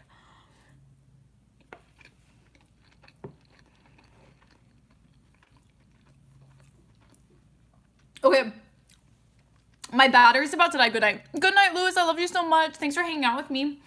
Lizzie, if you become a saint, will you allow this poem to be published? No. Okay, this is gonna be on my website at some point, but I will be so mad if anyone takes like my journals after I die, like anyone, and it's like, oh my gosh, like I want to read Liz's journal. Like I will literally burn stuff, because it's like, even the people closest to me in my life, like I have thoughts and emotions I don't share with people, and I don't want to share with people. Hell, it's called. I don't have it on my website yet. Maybe I should literally just put this on my website and like not edit it. Yeah, maybe I'll do it right now. Lizzie's Answers. Nicole and I didn't get enough sleep last night, so that's why this is happening. And then I drank like so much Eucharist today because no one else drank the Eucharist. Okay, guys, so at your parish, do you drink like different wine for Lent? Because we drink red wine usually, but we're drinking this weird like yellow white wine now. Too many requests on my website. What are you guys doing? I feel awkward reading people's journals, historical people that is. Lizzie, your description of hell is better than Dante's. Oh my gosh. Because I've experienced it, and I think that's what is so cool about, at my parish, we only take breath. Oh, you only take the bread. Okay. I was like, what do you mean? You're like the priest like breathes particles of the Eucharist onto you. Like how baby animals, like the penguin will like chew up the food and like put it in the baby, so like the priest is like breathing. Okay, so then this part of the poem sucks, but I'll read it. That hell haunts the happiness I feel now, but the light, it makes me forget. I try to remember, but it's fading away until the light getting brighter. Everything is getting brighter, more vibrant. Severe depression is hell on earth. Lifelessness, void, lacking nothing, because you have no passion, no love, no feelings of joy, no longings or challenges, no regrets, no loss, no strength, no hate, no desires. And so it keeps going. You're the light at the end of my tunnel, Lizzie. Oh, I'm so happy. I hope I can give you guys hope that like this is how I felt 2 years ago. And it was like so real in my entire life. And now I can read this and I was like, oh, like that's a phase of my life that's gone that I will never be in again, because there's medication and I choose to go on medication. So, and so I lay here. This is bad. Like this is bad writing. So content, so free, so safe, kept alive, eternally in the dark. Horrible writing, Liz. Okay. To be clear, like this part that I'm like bad writing is not part of the poem. It's like stuff below it that I was like, didn't make the poem. It's dead. The struggle is over, but everything is not over. The light from before, it's still here. We're all still here. Oh, this is so dark. We're all still here where we want to be. So everyone wants to be in hell. So that's why it's difficult comparing hell to depression. Because like in depression, like I didn't want to be in depression. I was just like, my brain was like, bipolar depression episode, bam. But this is like the same mindset of depression is what hell is like. And people actually choose that amount of isolation. They choose to be numbed just by going on Instagram and watching Netflix and like not actually having engaging conversations and depth relationships where there's so much vulnerability and where it's scary and you're like family, like with everyone in your life. People are scared to get close to people. They're scared to open up. They're scared to be passionate and chase their dreams and be fully alive. And so this type of depression mindset of isolation is literally how people live. Like there are many people I've met who have gone through horrible things in their lives and they don't want to deal with it. They don't want to talk about it. They don't want to heal from it. People, even with physical things, I meet people who are like scared to go to the doctor because they just don't like needles or medicine, or like they don't want to talk about it. Like, and so there's literally people who choose to be broken, who choose to stay sick.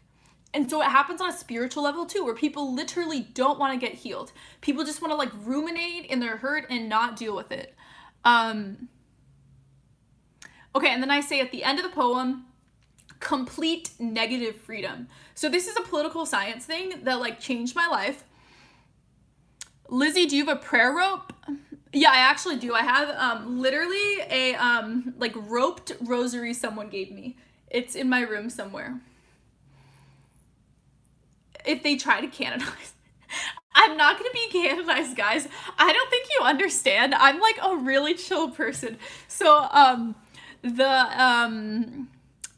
but if I do make it to heaven, guys, you guys can pray for my intervention, and I'll be like your bipolar person, because there's no one bipolar in heaven. I mean, there are so many bipolar people in heaven, but there's not like a person who it's like, oh my gosh, like this person had bipolar in the year 1260. Like, we don't know, because they didn't have modern psychology, so we don't even know who's bipolar, who you could even like pray to.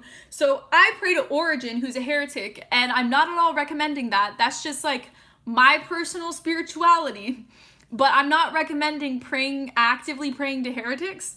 But he's bipolar, okay? It's already 85 minutes. No patron saint of bipolarism.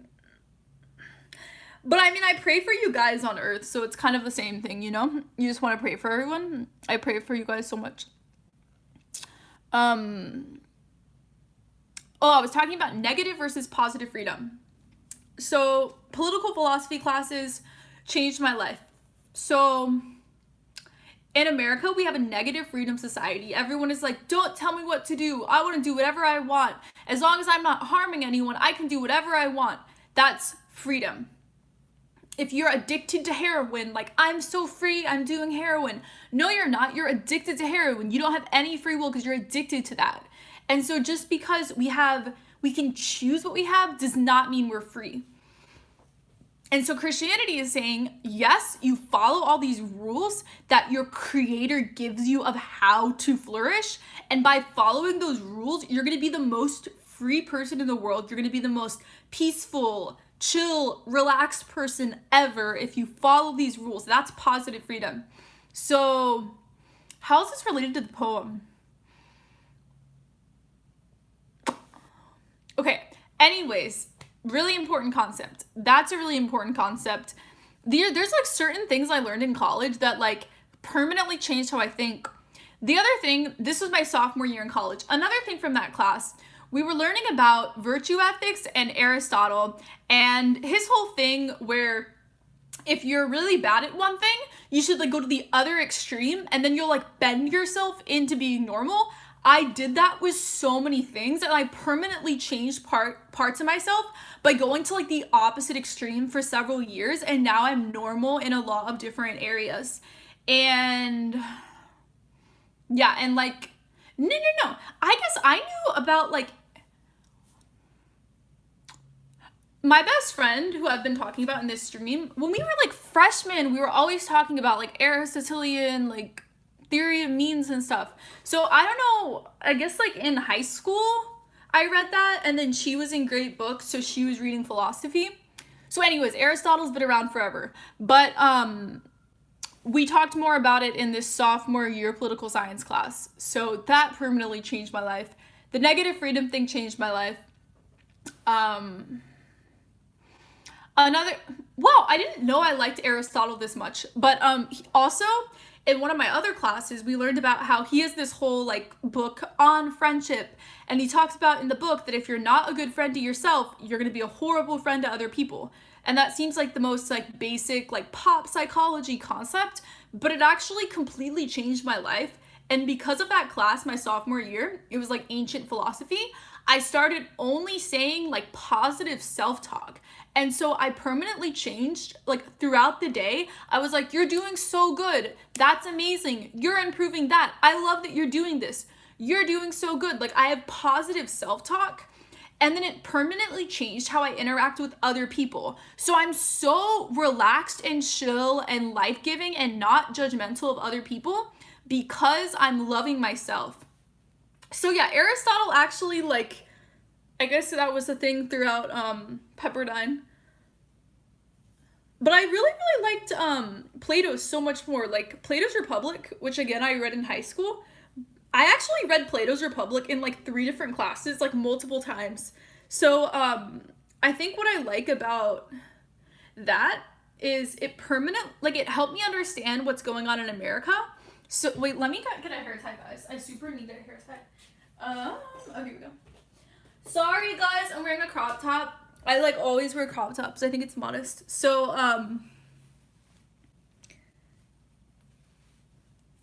Plato just describes how every single government will fail. And okay guys, I've literally met people who have never read Plato's Republic. If you're one of those people, have you read Plato's Republic? Like right now you're listening to me, have you read it?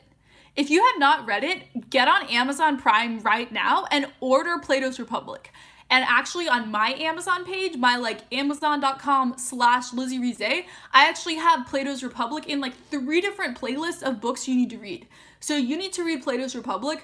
It describes what... You've read part of it? Yeah. But it literally describes why democracy is failing, and it's so crazy because this was written like 3,000 years. No, it was not written 3,000. It was written like 2,000 years ago. And I have like so many thoughts right now. Anyways, it describes how in a democracy there's going to be like a ton of homeless people. Like it just perfectly describes everything wrong with our country. I don't think I read it. It's like so crazy. And it makes me feel like more peaceful about things because I'm like, oh, like this is like exactly what is happening, but it's like what's supposed to happen when we have this type of government set up. Something else I wanted to talk about is called the axial age. This was like one of the other like permanent things I learned in college that has always stuck with me. This was like my sophomore year as well. My sophomore year of college was like the most amazing time of my life. So,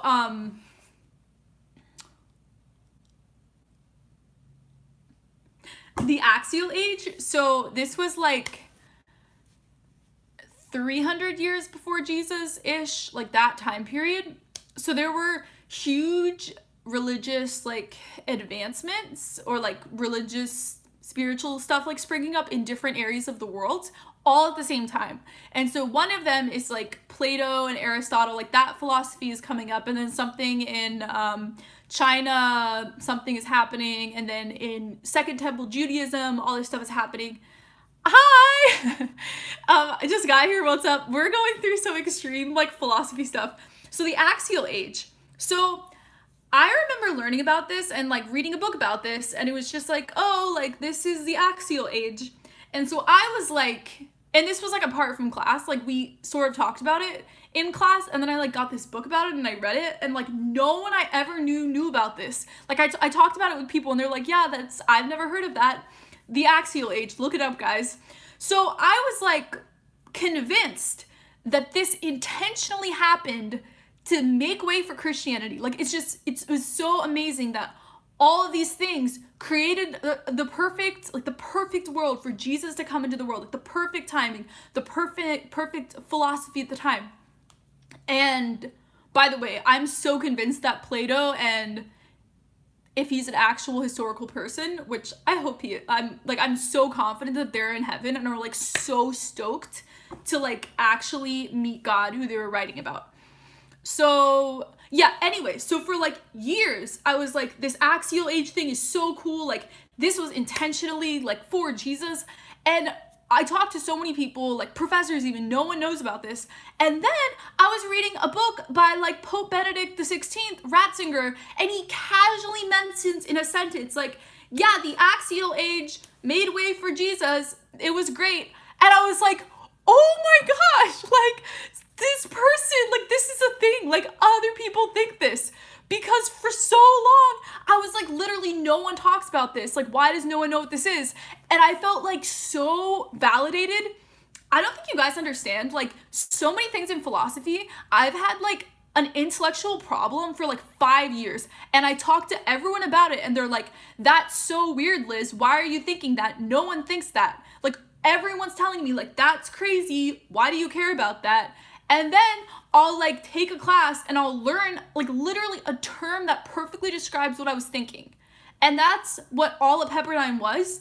These philosophy classes explained things that I've been thinking about for years, and people would like literally make me feel crazy that I care about like free will type stuff. Like, I saw such a tension between God working things through people and God's will, and then also there's pain in the world and humans having free will, and like this literally can't go together. And I was talking about this in like all throughout, like from when I was like 13, 14, I was like talking about it like at Bible camp and to like my Bible teacher and like my friends, and they're like, Liz, that's so crazy, like God works through everyone's life, like da da da da, like there's no conflict. And then I like take a free will class, and oh no, my like my freshman year, my like you're like assigned a person in your major. I remember like our first conversation, I was like talking about this free will dilemma that like no, everyone said I was crazy. And he's like, oh yeah, like these are the 4 terms we call all of these things in philosophy. Normal thing that actual people know, all these people talk about. So that was like the axial age. I never ever thought that I would ever like have a I didn't think anything would ever come out of it. I thought it would just be like, oh, like this thing I was obsessed with like in college for a few years. So that was like the weirdest, thing. And what else did I have a problem with that no one cared about for so long? Oh my gosh, the other thing. So, okay, Trevor actually agreed with me on this, and I actually literally thought, I mean, I don't know, I can talk to him after this stream, I don't know if he's watching this, but like, genuinely, I thought he was making it up. Sometimes, if I'm talking to a guy and they're into me, they'll be like, oh yeah, like, I agree with that too, like, I've read that book, like, I love that city as well, and I feel like people are just making stuff up to, like, act like you can relate to them.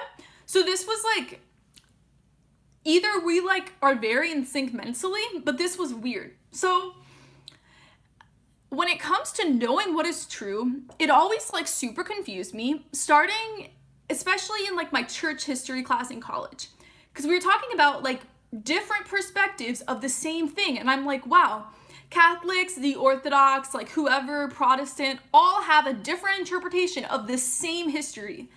And I was like, how can you even know what actually happened if there's like 5 different perspectives and every single person is biased? And I said that in class. I was like, guys, every single person is biased. There's literally no way we can have an unbiased perspective of this event because everyone disagrees. And people are like, that's crazy. Why are you thinking about that? Obviously there's truth. And I was telling people, how do we know it's true? And literally, I took an entire semester class where we talked about like epistemology, truth, and never in the class did anyone understand me when I was saying I literally don't care about all of these truth theories, because how do we know that we know? We can't know that we know. And no one cared about that. And then come to find out, there's literally a term called perspectivism by Nietzsche. And when I told my best friend in the philosophy about this, he's like, my friend Kyle, he's like, oh my gosh, like same. We are like, one of my best friends who was in the philosophy department with me, we have the exact same like philosophical intuitions on everything. And so he like totally agreed with this. So Nietzsche's thing is that no one can know what is true. And so the only way we can kind of get towards truth is if we look at like everyone looking at it together and like combining that, we might kind of figure out what the truth is in there. And so, okay, skepticism is what I was for so long. I was like, there's literally no way we can prove or know what is true. So I was into skepticism like half of college. And And no wonder. I mean, when you're in a Christian environment and there's like 30,000 interpretations of the same Bible and of the same, like, dozens of the same history, like, obviously that will drive you to skepticism, right? Like, I don't understand why everyone didn't become skepticism in Pepperdine, you know?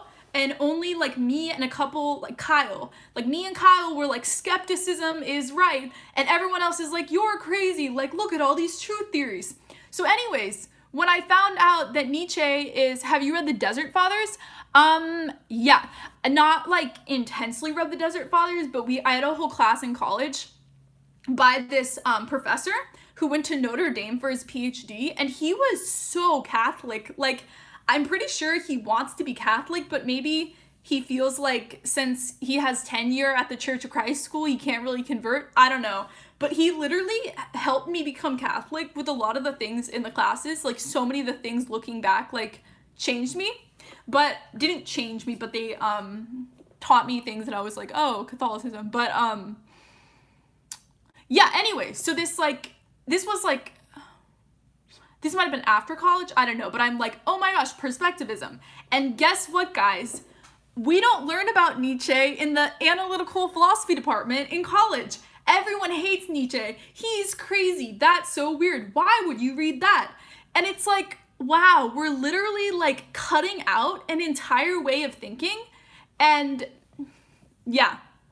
So anyways, those were like 3 examples of things that I literally felt so crazy because I was telling everyone like I had this huge like problem, and everyone's like, why do you care about that? Why are you thinking about that? Like, that's not an idea.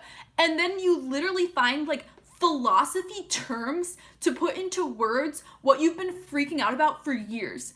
That was my experience in philosophy in college. Like, there's actual like words to describe my like 5 years of emotion. So yeah, that's what college did for me. It made me feel so understood intellectually and able, like brain in a vat kind of stuff. Yeah.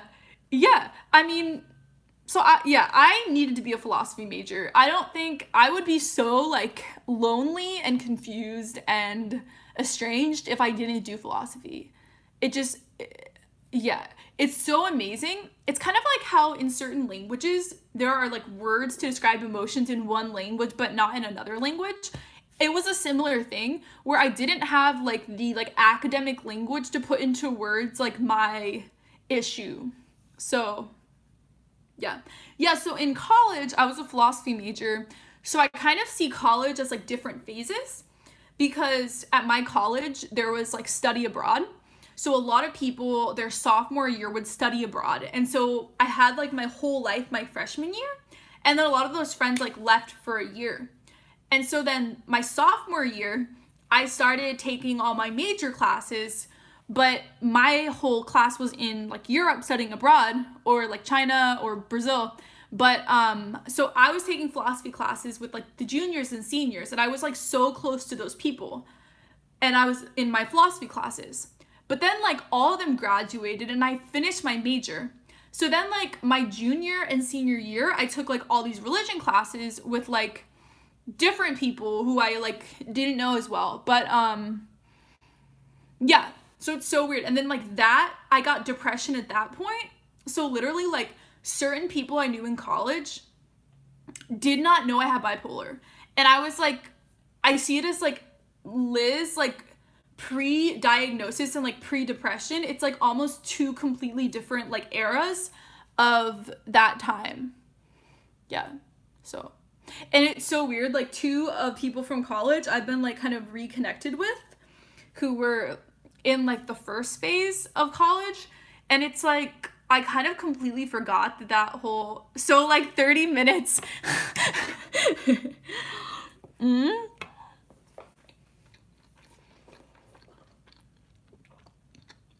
Anyway, so lately I've been reconnecting to people who I knew in like my first 2 years.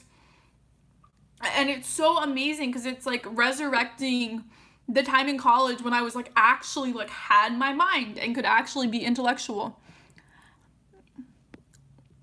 Lizzie, my friend unironically struggles with thinking we're just brains in a vat after reading about skepticism. How do I convert her? I don't even know where to start. So there's different like types of skepticism. When I was into skepticism, I didn't care if we were brains in vats. Yeah, I actually, as long as I literally don't care, and I will not be offended at God if the physical world doesn't even exist and we're just like brains, our brains exist, but we're just connected to all the other brains. And then it's almost like, you know, the Harry Potter ride at Universal where they like reflect, like they project images, but you're not actually there, but like it's projected. If life was like that and we were all just brains in a vat together, and my friend Kyle, like completely, we're like twins. He's the same thing. He's like, yeah, like as long as our brains are connected to each other, like it's chill. Oh my gosh, guys. So the okay sign I just did, do you guys know who Blair White is? She's a YouTuber and she's literally gotten racist allegations because she's made the okay sign in videos. So that could have like ruined my career. Like now I'm a white supremacist. Anyway, so that's like gosh. I know she's adopted some extreme forms. Like Lizzie, as someone who prays to heretics, what are your thoughts on the Santa Muerta? Never heard of that. Guys, you should actually like tweet me or Facebook message me these things. Because I don't know anything when it comes to like church history, because there's like 2,000 years of people. So if you guys are obsessed with some saint, tell me who they are. I love all races. Me too. Saint Muerta is bad. I know that means death. Is that an actual like Spanish word where you can just be named death? Is that a thing? Not even a heretic, just a demon? How is it a saint? How is a saint? Are they demon-possessed saint? It's drugs and alcohol that eliminates people. Okay. I don't even remember what I was originally... We were talking about hell. Someone asked me why I think hell is not hot and why hell is not torture, and that's why like all of this happened.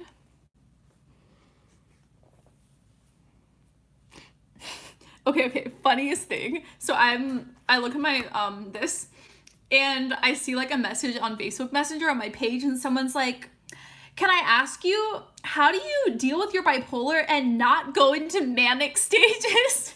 And like right when they write that, I'm like so full-blown manic, like huge pupils on my YouTube channel.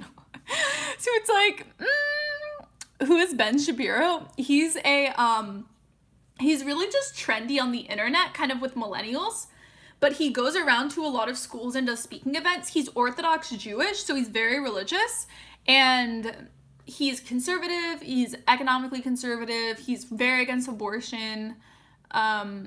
Yeah, he's really, really cool. He's like a huge ally to anyone who is like pro-life, any Christian, because I mean, Judeo-Christian, we like agree on, like we have the same God, the same values, the same foundation. So his arguments for abortion, I think that a lot of people who are Christian cannot articulate it well, but he articulates it so well. So a lot of people who are like, maybe not just millennials, I don't know, like people I talk to my parents' age have never heard of him. So I think it's just people on the internet, but I'm sure that, what is the generation above millennials? It's like mountain something. I feel like hell is torture just because you are separated from the love of God and grace. Go back like an hour because I read this like dramatic reading of a poem where I like said that that's wrong. Episode 10 of Bishop Barron's Catholicism series. It's not a saint, it's a form of folk Catholic. Okay, you said Santa something. Like every city in California is named San because it means saint. You guys are like giving each other relationship advice. Eat slowly, taste something. Girl, you know your stuff. Lizzie, my friend Anna. Okay. The brain in the vat. Should I make a whole video about the... Okay, honestly, I haven't thought about the brain in the vat thing since I was 18. So like 6 years ago. I feel like that's something where it's like... I feel like I could literally make like skit videos about like beginning of philosophy. So when you start off philosophy, the brain in a vat thing is like a huge issue. People are really into Peter Singer. Some people who start off, he's like the super trendy person. He's like into utilitarianism. So like utilitarianism, people love. Generation Z, LA is the city of angels. Okay, actually, Lizzie is 24. Yep. I'm turning 25 this year. Wait, I want to read you guys. The Los Angeles actually has like a crazy long name. The actual name of Los Angeles, it's like 10 words. So it's called El Pueblo. I'm sorry, anyone who's Hispanic, for how horribly I'm butchering Spanish. I haven't taken a Spanish class in 9 years. El pueblo de Nuestra Señora la Reina de los Ángeles del Río Porciúncula. Okay, I tried. The town of Our Lady, the Queen of Angels of the River Porciúncula. So it's Mary. So it's literally the town of Our Lady, the Queen of Angels. So LA is Mary. Isn't that wild? Oh my gosh, my boyfriend's going to bed without me. I kind of want to go, guys, and talk to him. Wait a second. Let's see. Sorry, guys, I will ditch you, but like I literally have not talked to my boyfriend all weekend. It's really sad.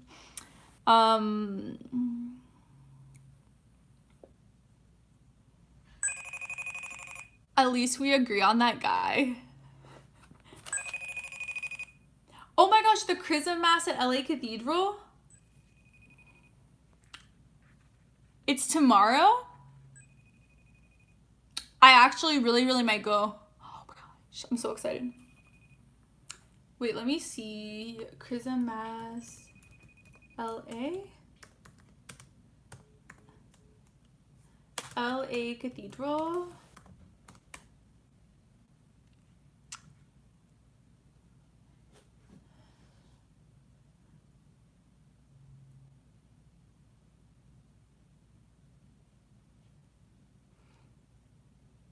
You guys should come, we can hang out.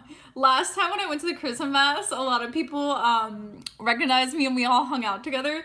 It was so freaking weird. All these priests were recognizing me. I was like surrounded by priests and they were like, oh my gosh, like let's take pictures together. You donated $5? Oh, thank you. I don't know. I'm looking up stuff on Palm Sunday. Yeah, I want to go to a lot. I'm gonna try to go to some stuff at the cathedral for Holy Week. We should go together. I really want to on Good Friday. I might go to an Eastern I need to like figure out my week. Actually, like there's so much. I need to like make a life schedule for this week because there's so much. Kanye will be live streaming his Sunday service.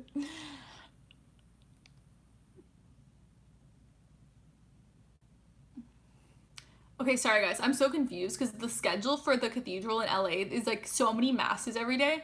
So today is the 14th. So that means the 15th is the Chrism Mass at 7 p.m. I can do that.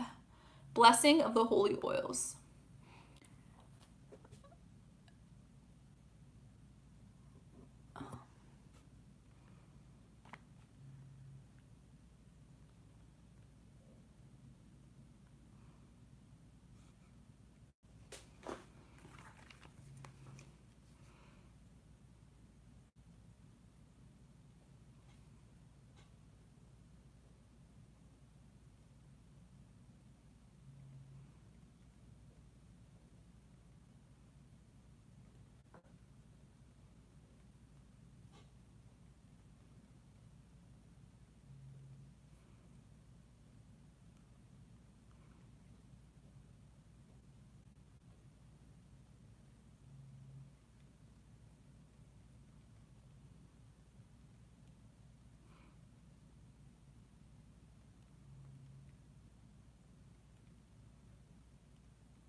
I'm gonna go, guys. Okay, I'll stream every single day of Holy Week, okay? I love you guys. If you have to go talk with Jeffrey, please do. Lizzie is reviewing more philosophy notes. So it's the Mass to bless the oils.